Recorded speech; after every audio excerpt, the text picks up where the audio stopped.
Hi there, and welcome to another episode of African Business Stories, your insight into female innovators and entrepreneurs building and running businesses in Africa. I'm your host, Akego Koye, and on the show today, I'll be chatting with Chidinma Emodi Chukwuemeka, award-winning entrepreneur and co-founder of the Footwear Academy in Nigeria. We talk about how she transitioned from a job she loved in digital marketing to entrepreneurship, the work her and her husband are undertaking to revive the dying shoemaking industry in Nigeria, create jobs and opportunities for young people, and build the largest footwear hub in Africa. Let's get into it. Hi, Chidinma. Welcome to African Business Stories. Hi, Akego. Thank you so much for having me. So you recently became a mom. Congratulations. Thank you. Tell us a little bit about your childhood, maybe some of the values that you developed growing up. My childhood was good, I guess. I had like a twin sister, so I had someone to go through life with. I was born in the town of Ihiala in Anambra State. My dad and mom were schooling when they had us. All five of us actually. So my dad was a lawyer. He was training to be a lawyer. My mom was also in nursing school, and by the time they were done with school, we all moved to Lagos. And I think I started remembering or being conscious of being a human being at that time when we moved to Lagos. I can't remember. I have no memory of when we were back in Anambra State. So yes, my childhood was really good. Although I lost my dad when I was 12. Yeah, he died in a car Wow. accident just 3 days before Christmas. So for a long time, I really hated Christmas. Oh, Yeah. wow. So I had a childhood, but before that, my dad was really particular about us. He would give us. He was a very strict person. He was strict. He was principled. I remember from a very young age, he would give you money for the entire week. Like he started training us on financial principles a long time ago. And then before you would ask him for money for anything, you would have to come in and pitch to him. Like literally, I think I started pitching from yeah, Wow. your English had to be good. You had like imagine a 6 year old coming to tell you, oh, Daddy, I need this. This is what I need the money for. And he would ask you questions and questions and questions, and it was really interesting. So he started building up our self confidence from that age, and because of our honesty and so many things that some of the things that he has said, even when he died when I was 12, followed me even onto university. Yeah, and it has just been the standing principle of my life to always do better, always be the best, always be honest, always be confident, and all of that. Yeah, I had a good childhood. I'll say, even though it was tragic at a point, yes, Yeah. but my mom tried her best to give us a good life. Thank you so much for sharing. So you went on to study zoology in Mhm. university, and then you worked in branding and digital marketing. So how did you make that shift, or was that what you always wanted to do? The honest truth is that at that point in my life, even in studying zoology, I don't think I had good advice. Everybody wanted me to study medicine or pharmacy or anything. I didn't have like guidance. I didn't even know what I wanted to do. Like at different points in my life, I just knew Hmm. at one point I wanted to be an astronaut, like really. The only reason I didn't do it was because everybody laughed at me. And then also I wanted to be a lawyer. And I wanted to be a lot of things, and I didn't really have like guidance and all. So when I put in medicine and surgery in the University of Nigeria and I didn't get it, and I was doing zoology, I was already tired of staying at home, and I said, no, I'm going to go and study this zoology. And then at the end of it, I'll figure out what I wanted to do. So Hmm. yeah, so that's how I got into zoology. And then thankfully, the school had like a games called Nuga Games, and we had to we were sent home for like a few months. And while at home, I got a job to do brand activation. It was a new thing then, and people weren't really doing brand activation at that time. It was my twin sister and I. We Somebody told us, "Oh, you guys want to do this? You're gonna make like I think it was 30,000 naira," and it was a lot of money at that time. It was like, "Oh my god, 30,000 naira! Wow!" So we came for the interview, and the interview was like, "Sell this product in before the end of today," and we had to talk to people at Silverbird Mall, Silverbird Galleria. It was new then. It just opened up in Lagos, and it was a big activation. So what I did was that I was so shy, I was so scared. I didn't even know how to speak the English. But I had to follow a lady, and I saw how she spoke to someone, how she approached the person, spoke to the Right. person, and I just followed her around. And by the time I followed her around like 4 times, I said, okay, I'm going to try this. And I did it, and I loved it. And we got on to get the job. We did that job for like 2 months, going back to school. Afterwards, I discovered I knew how to talk. And I discovered that, oh, I really, really love this. I really, really love brand activation. So, I stayed back in school, and every time during the halls, I'll go back to the company. I'll do 1 or 2 jobs for them, and I continued with them and did other things as well. And then by the time I was done with school, NYSC, and my first job was also in brand activation. And because of the experience I've gathered, I was able Mm. to secure the brand activation job. In fact, I actually went for a brand activation position, but the company saw potential in me and started to push me up to brand activation specialist, which I was supposed to supervise the brand activation activities of the company and all of that. What year was that? And this was in 2014. So I did that from 2014 to 2016. And by the time I was leaving the company, I went on to learn digital marketing, which was something that was Okay. new at that time in 2016 as well. It was something that was coming up, it's something I was interested in, and I Right. did that. Yeah, so that's how I saw myself in digital marketing as well. This is now in 2016. You go off, you do your course in digital marketing. Yes. And do you work in digital marketing? Okay, so in 2016 was the year I'll say I first started up my own business because after learning Okay. digital marketing, I started teaching digital marketing and doing digital Okay. marketing for a couple of brands and stuff. Eventually, I was called up to an employment position at Think Africa to be a COO, head of operations, and I Think Africa. So I started doing that. It was advertising, but it was market research. Okay. So I held that position, got married to my husband, and then that is how we started talking about opening up a footwear company and stuff. Like it was um, an idea my husband always liked and had. And then when we got married, it now became like a shared vision. Why don't we do this? Why don't we do that? And to be honest, when we started talking about it, I had no intention of resigning from my job. I just thought because I said no, this is a good enough venture, but I'm going to still hold on to my job, which I love, Right. and and then we're still gonna do this, right? I'm still gonna help you out, business plans, what are the things I can do and all. But then, he wasn't serious because I was committed to my job. I was busy, and I could only give time to this other vision, like weekends or by the time I'm back home, I'm tired and stuff. Eventually, it wasn't picking up. Like we talked about it for months. So Hmm. I just woke up one day and had a strong intuition that I just needed to, if this was gonna work, then I have to resign. I have to take it serious. So it was a very scary step. What got you to that point? What got you to the point where you're working a job that you love? Your husband has this vision to start a footwear academy. You think it's a viable vision, but what made you? I mean, you say you wake up one day and then you change it. Was it really just you woke up one day? What was the process to deciding I'm going to quit this job and my steady income? Okay, I'll say two things, right? First of all, he was consistent in doing the parts that he could do. For instance, well, I'll give you. We started out in our living room. We first of all turned our living room, Okay. or he turned our living room into a classroom.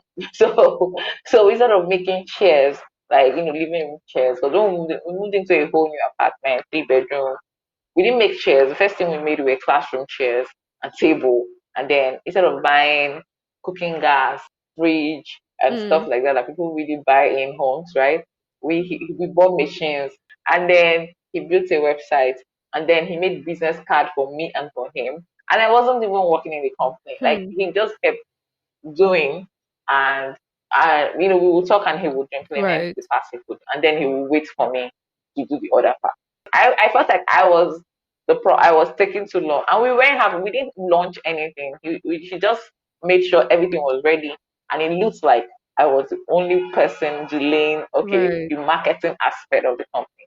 Oh, we haven't put up any posts, we haven't done anything. I've done my own part, there's a website, there's everything. And it's was just not launched because you're busy Hmm. with this other project. So that was one. And then the second factor was that I just Right. had it in my spirit, like you just have to leave. You just have to join your husband with this. And I just knew I was the only person dealing this. And it was a Right. scary step for me because I really loved my job, but I also knew that this was a project he really liked. And I also was invested in it as well because I was also the co-founder. And I said, okay, let's go ahead and do this. Wow. And interestingly, it just blew Hmm. up right in our face. Like it just became big. That same month, I resigned.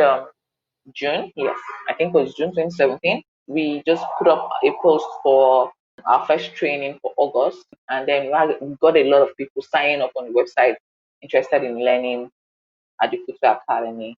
And then that same month, we also won our first grant of $500. Okay. So we came second in a competition, and we won our first grant. And so that's how we Okay. started. That's interesting. So why a training academy as opposed to a shoe brand of your own? Why training? Training because of the need in the industry. If people wanted to learn shoemaking, like my husband wanted Hmm. to learn for a very long time, like learn not just anything that people teach, just the right way to make shoes because he's obsessed with shoes. He dreams shoes. He could spend like I feel like I'm competing with shoes in his life. Yeah. Wow. So he wanted to learn for a very long time, and we started an academy because of the problem he had in trying to learn how to make very good shoes. First of all, he was told he had to do an apprenticeship with someone, and you're telling somebody that is in his 30s to come back and do Hmm. apprenticeship with you for how many years? 5 years to learn shoemaking. No, that's not going to work because he has a family. We also had a Wow. pharmacy then. Had other businesses, and he wasn't going to leave all of that to become an apprentice for you to become an apprentice so that you could teach him shoemaking. Secondly, um, we Right. he wanted a process where shoemaking could be taught easily, and then most of the people in the industry kept telling us that it was hard. It was not something anybody could teach you easily and stuff like that. But it was not the same thing that we were seeing in other academies abroad. Like there's different schools abroad that are teaching shoemaking in 2 days, 1 week, 1 month. They have like shop snack courses and stuff like that. And it was the thing that made us become passionate about creating an academy that will teach young people like us who were upperly mobile, who had jobs 9 to 5, and wanted to Yeah. transition into entrepreneurship to to come to the Footwear Academy and learn. And those are the kind of Hmm. students we had at that time. Those are the kind of people that were signing up on our courses. Our training courses were on Saturdays at that time in Lagos. And then we had a lot of people that were transitioning from 9 to 5 signing up, and it was pretty easy for us to get them. Um, we also had a vision to also we saw shoemaking as a dying industry. It was at that time it was a dying industry because first of Okay. all, the knowledge was not being passed down. So we wanted to get older people in industry. That was the idea we had Hmm. then. We wanted the first idea we had was to get older people in the industry to be able to pass down this knowledge without people having to apprenticeship with them. They just have to come through an academy and learn, like that. That was the system we wanted to create to get an older person in the industry to teach shoemaking. Hmm. But then all of that had to change as we ran the company because we found out that even these older people, their Right. methods were archaic. They didn't even learn in any formalized way. They didn't know Hmm. why they were using the material they were using, and a lot of them were not even interested in passing on knowledge so easily to other people because they'll tell you they've been in the industry for 30 years, 20 years. Why should they have to teach somebody, even especially a woman? Some of them were not even interested in teaching women. I remember, yeah, I remember we had a team member then Hmm. that told me, "Madam, leave this shoemaking, go press computer," which means that I should just Wow. forget about trying to learn because I had to learn as well because I needed to understand exactly the exact method of making shoes so that I can sell these courses so that I can know how to do this. Yeah. So I was interested in Yeah. learning from him and he told me that I should forget about learning shoemaking and I should just go and keep pressing the computers that I knew how to do. So they weren't interested in teaching women and then they weren't even interested in passing it on. So we had to find other ways to do it, which is one of the reasons why we traveled to Italy.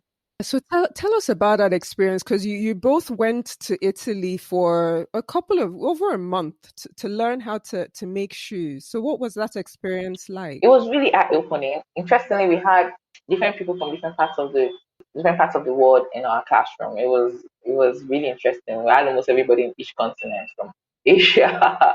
We had us from Africa. We had people from Wow. America. We had people from Australia in our class, and it was really interesting because everybody had like their own unique schedule. We came up with 6 weeks course, some people came for 1 month, some people came for 3 months, 6 months, and stuff, which gave us the idea for how we run our own programs as well here at the Footwear Right. Academy. It was eye opening. We had the opportunity to visit different shoe brands. We even had to go to Spain, visit leather companies and stuff like that, and it expanded our mind. And by the time we came back, Hmm. we knew that it was never going to be business as usual. It gave us confidence to be able to price our Right. courses to, now we have a 500,000 naira course, which is for 6 months, and we now have people signing up for it. But before we traveled, our courses were 65,000 naira, right? So by the time so Wow. by the time we came back, we had to create programs for different sets of people, like people that want to come for 2 weeks, people that want to come for a month, people that want to come for our master's program and stuff like that. So now we have a Hmm. wide range of people that can afford our programs and people that can pay for advanced courses and stuff like that. So traveling really helped us. It expanded our mind, helped us improve on our shoemaking methods. Now our shoemaking methods are so easy. We teach beginners Hmm.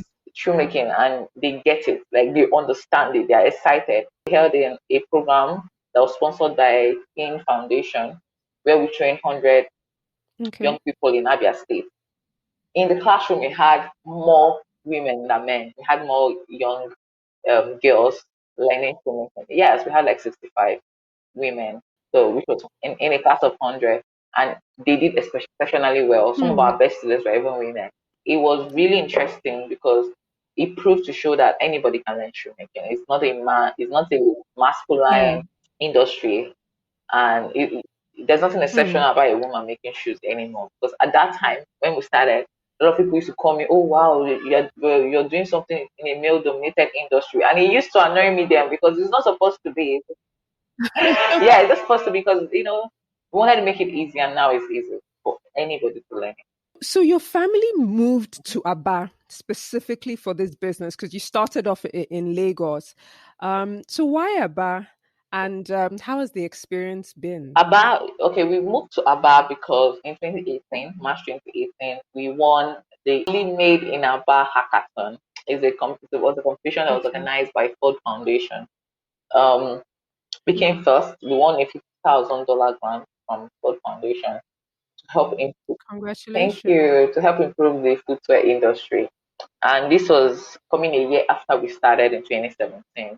So one of the things we used that grant Hmm. for was to travel to Italy, which was Okay. timely for us because we started out for in 2017. We tried to work with different shoemakers to come and train, and it wasn't working. We were almost at our wit's end. And then this grant came, and we were able to travel ourselves to go and gain the knowledge ourselves. So it was really exciting for us. So Hmm. so that it was a game changer. So by the time we got back from Italy, we had to move to Aba because Aba because of the grant, one.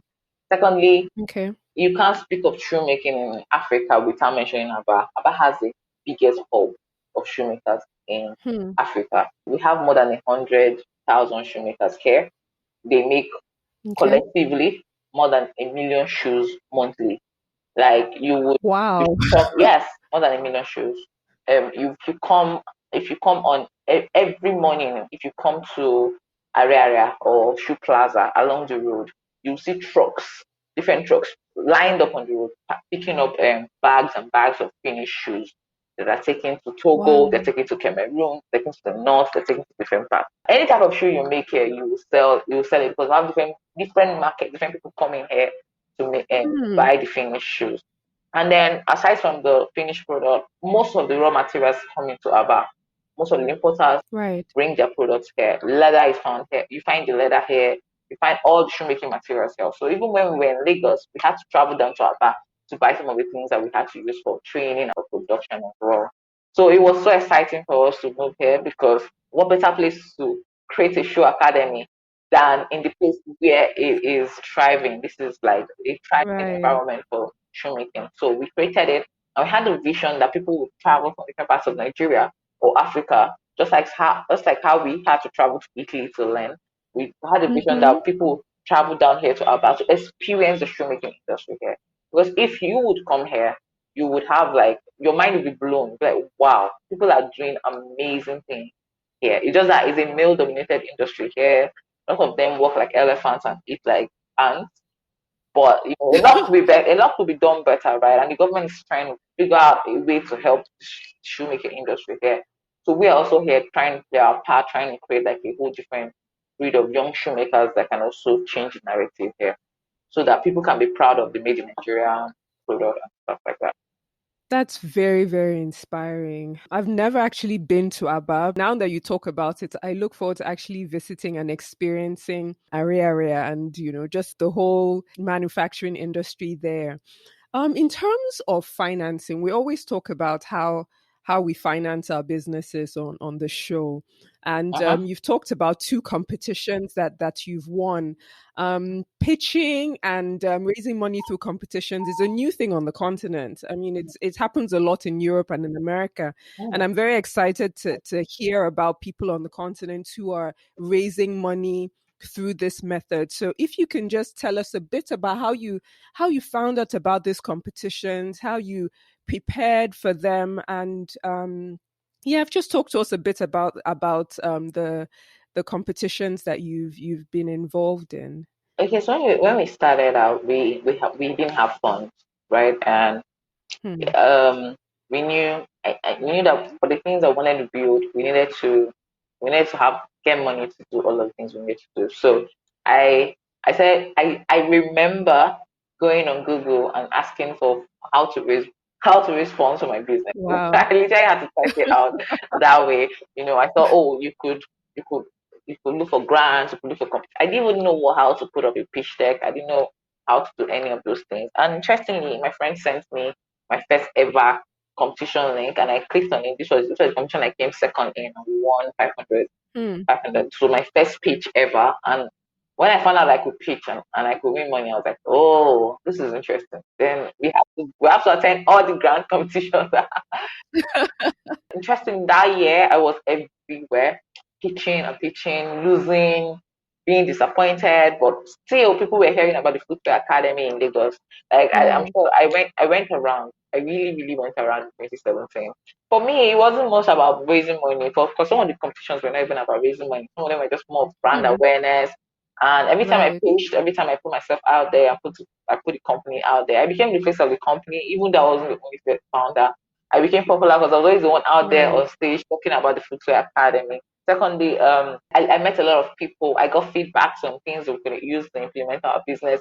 I started learning buzzwords on the startup scene. I started learning things like, yeah, I started picking up one or two words that I could use in my pitch competition. I learned how to do a pitch deck from attending accelerators, boot camps, and stuff like that. So it really helped me. So Hmm. by the time I had attended, I pitched at the competition, Tech Point Build, yes, in 2018 Hmm. in January. I pitched there, and it was there I met a friend of mine saw me pitch and said, "Oh, you didn't win this because I didn't win. Actually, it was a 1 million naira. You didn't win this, but there's a competition I think you would fit perfectly in." And that's how he went on to tell me about the Proudly Made in Aba Hackathon. So he told me about it. They shared the link with me when it came out, and I pitched and won $50,000. Well, so I'm putting myself out there, putting the business out there. We got exposure, we got met a lot of people, and then got a community of people that know, oh, you do this, and then when they see things like links and stuff like that, they send to you, so you're able to build your own network of startups that you follow, and you meet Hmm. friends and people that can support your business as well. So that's how I got that support. That's how I met a lot of people, met mentors, even investors, because eventually we started getting interest from investors. But when and I weren't Hmm. ready to raise money yet. So are you ready to raise money now? You said you weren't ready to raise money then. No, for now, no, still not ready to raise money because there are a lot of things where we plan to initially just, implement, and also because we got a lot of funds from the $50,000 that we got, and we use that in the business, and now the business is also very profitable. on its Okay. own. So except for the expansion that we plan to do eventually, but most of the investors that we were talking to were not interested in in training per se, in an academy per se. A lot of them are more Okay. interested in production aspect and stuff like that. And we are yet to find an investor that will be interested in expanding in investing to expand to different parts of Nigeria and Africa. So until we find that investor that is interested in something like that, then yes, we will be open to that. But most investors we speak to and are more interested in product and not in like the services of academy. But still, we're not. It's not like we're actively looking for investment in that area. But we Hmm. plan to eventually. But there's still a couple of things that we want to perfect, like getting perfecting our trainer program, expanding to other smaller states, seeing how it works, and then before planning a bigger expansion. It's great that you know exactly what you want, especially in terms of the type of investor, because I feel like it can make or break a business. If you get the wrong type of investor, it can mess with your vision for your business. Yes, it can, because a lot of investors kept telling us, why not keep the training Hmm. on side and then focus on the production because your shoes are really good. And we tell them, oh, we are called the Footwear Right. Academy for a reason. So we know what we want to do, but there's still a lot of things that we plan to do, and we haven't. It's like we don't want to be swayed by funding is not the problem in our Exactly. business right now. So that's one thing. Yes, so we're trying to get some of the problems we can solve with the funds that we have. And interestingly, we also got the Okay. grants this year, 1 million naira from Friends of Prof. And business is also profitable. So funding is not definitely not the problem right now. We're just trying to Hmm. improve our team, try to see if we could train, yeah, grow our team, try to see if we can get more trainers to go to different parts of Nigeria, Hmm. even Africa.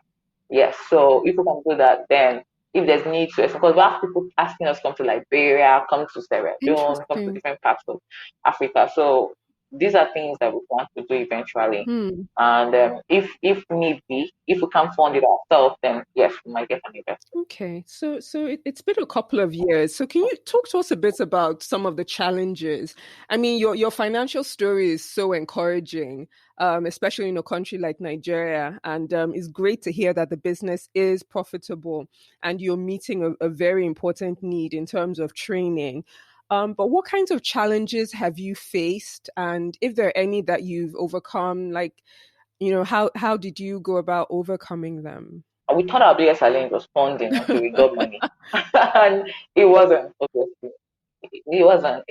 Yes, because at first when we started, we were like, "Oh, if we just get this amount of money, we'll be fine." At a point in our business, we thought 3 million naira was a lot Wow. of money for us, and by the time we got $60,000, it dawned on us that money was not the issue. Our biggest issue was capacity. The first year we started, it was a big problem because in our head, in the drawing paper, it was easy. It was like, oh, get the older generation to teach the younger Right. people shoemaking, right?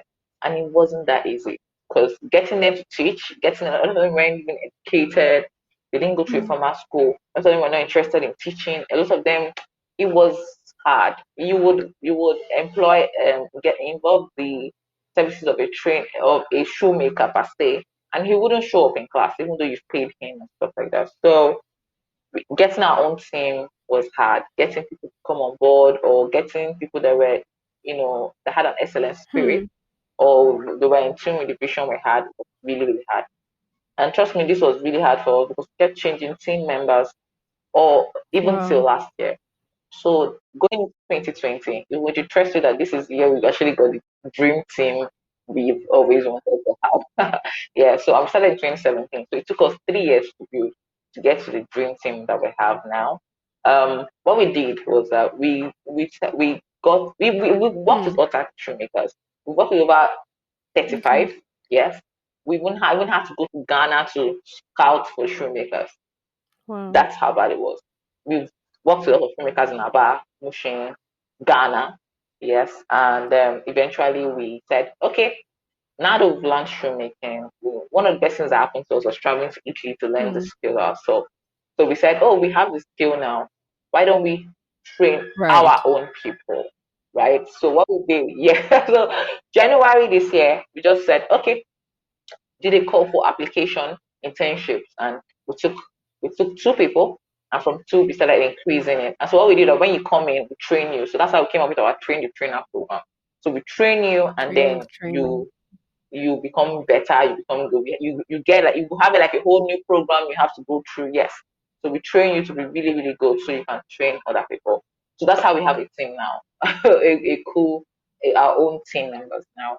So we plan to also do that in 2021, this January, also Hmm. trying to get like about 10 people to come in on board and train them as well.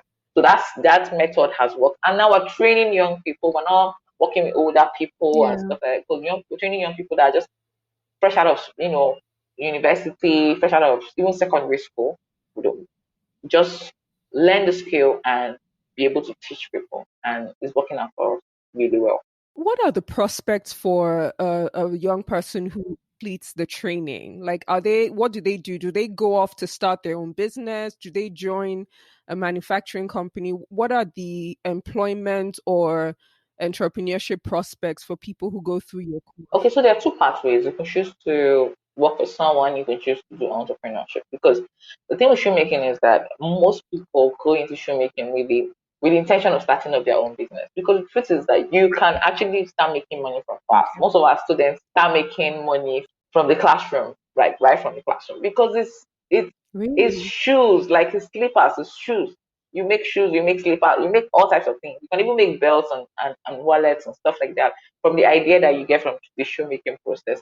The thing is that by the time they start making money on their own, they become very independent, and they usually don't like working for people. But there are also companies that approach us to help them recruit, and we're also positioned to offer that service as well. So yes, if there are two pathways, Okay. there's the career pathway and then there's entrepreneur pathway. Although a lot of young people, which is what is Hmm. rampant in this generation, want to have their own shoe brands and start up their own, and that's exactly, and a lot of Yes. them are doing exceptionally, really, really well. Um, Except for some of them that we have retrained. Most of the students we've trained have also joined our team as well, and we're retraining them to be better trainers as well. Okay. So it's a very lucrative business. Secondly, even if they wanted to work in a company, they can work as a lot of things. Our training process involves teaching them how to sew, how to create patterns, how to do so many things that in shoe companies really need. So most times shoe companies when they recruit, they're looking for someone that can sew, looking for someone that can do pattern making, someone that can do the last thing, someone that Okay. can do So we teach them all of those processes. So even if they go on to start up their businesses and they want to transition into paid employment. So it's been a really tough year, 2020, with COVID and all, and I wonder how COVID, first of all, how COVID, if at all, has impacted the Footwear Academy, and what's next for the academy going forward. Interestingly, this was a good year for us. So it wasn't business as usual this Hmm. year. And this is something we've been trying to tell people that you have to get a skill. You have to, you can't depend on your 9 to 5. Right. A lot of things can change in a split second, but a skill that you have, it stays with you, right? So it so happened that COVID Hmm. happened. A lot of people were forced to stay at home. A lot of people lost their jobs. A lot of students were forced to stay at home for a whole year due to COVID plus ASU strike. What happened was that a lot of people started looking for skills to acquire during this time, and not just any kind of skill, a skill that will make them financially independent. So shoemaking came in the forefront. Hmm. Also, we had already started works with teams for the Aba Footwear program. So we got a lot of young people to sign up because, well, they weren't really doing anything. A lot of them were at home for the ASU strike, and a lot of them had finished school. There were no jobs because the companies were not Hmm. recruiting. So a lot of them joined in for the Abba Machine Filter program, and they benefited. Now, we have about 100 shoemakers that were trained through this program by us. So yeah, it was a good year for us. Aside Right. from the sponsored program, we also had a lot of people coming in from different parts of Nigeria to Aba to learn shoemaking. So we introduced our 6 month course, and we had people signing up for Okay. it, even though it was 500,000. So it was really a good year for us. It wasn't bad at all. It Hmm. was kind of people came to realization that they needed a skill moving forward. This was like something that even if there's a second lockdown, you could still be making shoes and you could still be financially independent. Yeah. So yeah, so it was good. Yeah. So what's next? We plan to introduce an online course, which is something we've been trying to work on for Okay. a long time, and we haven't had the time to do it. But it's in the works. It's almost finished. Something we plan to launch first quarter 2021. We plan to Okay. also expand into different other states. We have a lot of training requests, so we hope to do that. We also have some partnership with some international schools that we're currently in talks Okay. with. Yes, there are lots of exciting projects that will happen in 2021, hopefully with international schools and an international footwear brand. So, which will help then shine and give exposure to the work of young people in the shoemaking industry. So Mm, something exciting is going to happen in 2021, and we're really excited about it. We're also planning to really improve the hub that we're working on. We're already providing a kind of hub for our young people to come in. Most of our alumni can come in to the academy to work from there for free. We're not charging anybody for that. So we plan to expand on that. We're already in touch with like organizations that can help sponsor like a bigger hub for shoemakers to be able to work from. What right. we have currently in Aba is not really where it is not suitable for a lot of the young people. So we're trying to create something else. There's a lot of exciting things in the works in the shoemaking industry. A lot of things that we want to do, and also be able to provide raw materials Right. for shoemakers, which is also a problem because the importers are not shoemakers. A lot of importers just bring in things that they think we need, but then they're not bringing in things that we really, really need. So we plan to work with importers and some, we're already working with some manufacturing manufacturers, not raw material manufacturers Mm. in Portugal, Spain, and Italy. So we're trying to see how we can make some of those materials easier to bring into the country. There's so much to do in the industry. There's really so it's so exciting. Very busy. I know it's not just me. Yeah, that's why I said team. Thankfully, we have a team now that's doing. I'm still gonna be busy though, but we have people now for some of these things, and Yeah. it's really exciting. Has been an amazing, inspiring conversation. Thank you so much. But my final question is if you could give other female entrepreneurs one piece of advice from your experience, what would it If be? you're gonna do something, do it right. There's no guarantee on what tomorrow is going to look like. So you should do whatever it is you want to do. Like I will say it in a. I brought something I saw online recently that says pursue your purpose with a sense of urgency. Pursue it like, oh, I don't know what tomorrow is going to look like. I don't know if this vaccine is going to work, or if people are going to be dying, or if I'm going to die. So what am I going to be known for? What's the legacy that I'm going to leave behind? So if you're going to start that business, start it. If you're going to learn that skill, learn it. Whatever it is you can be, make sure that you do it all.